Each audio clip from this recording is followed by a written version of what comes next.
Pas publikimit të vendimit të Këshillit të Ministrave për skemat e mbështetjes financiare në bujqësi për vitin 2026, fermerët e qarkut të Gjirokastrës pritet të përfitojnë ndjeshëm. Sipas specialistit të bujqësisë Balil Bineri, këto skema sjellin lehtësime dhe rritje të mbështetjes, veçanërisht në sektorët e blegtorisë, bletarisë dhe kultivimit të tokës. Qëllimi kryesor është përfshirja e një numri më të madh përfituesish dhe rritja e prodhimit bujqësor blegtoral.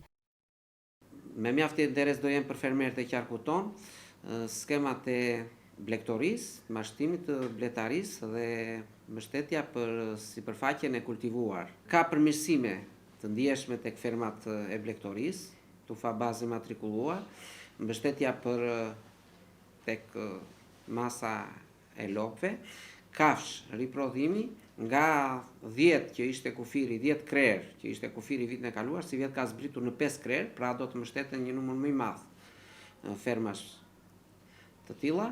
Gjithashtu edhe masa e përfitimit është rritur nga 10.000 që ka qenë vitin e kaluar, është në 12.000 këtë vit.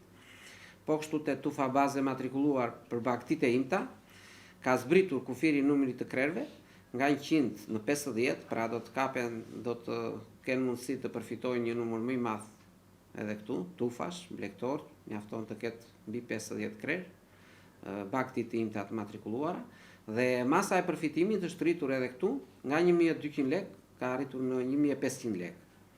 Po kështu edhe te mbashtimi bletarisë, është ulur kufiri nga 50 zgjoje, në një park mund të kesh 25 zgjoje dhe mund të aplikosh, dhe masa e përfitimit është dyfishuar këtu, nga 1.000 lek që ka qenë deri vjet, si vjet do të jetë 2.000 lek.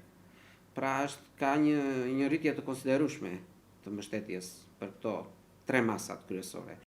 Njërisi e këtij viti është mbështetja për fermerët e rinj që investojnë në bujqësi. Ata do të përfitojnë deri në 70% të vlerës së investimit bazuar në faturat tatimore, me një kufi maksimal prej 1 milion lekësh të reja. Masa e përfitimit do të jetë 70% e vlerës totale të faturave tatimore, por me një vlerë të përgjithshme jo më shumë se 1 milion lek. Gjithnjë po flas me lek të reja. Për kulturat, për sipërfaqen e mbjellë me kultura bujqësore, do të ketë mbështetje 10.000 lek për hektar, por aplikanti duhet të zotrojë ose të ketë marrë dhe me qira, pra të ketë në pronësi ose të marrë me qira, duke arritur kufirin minimal prej 3 hektarësh.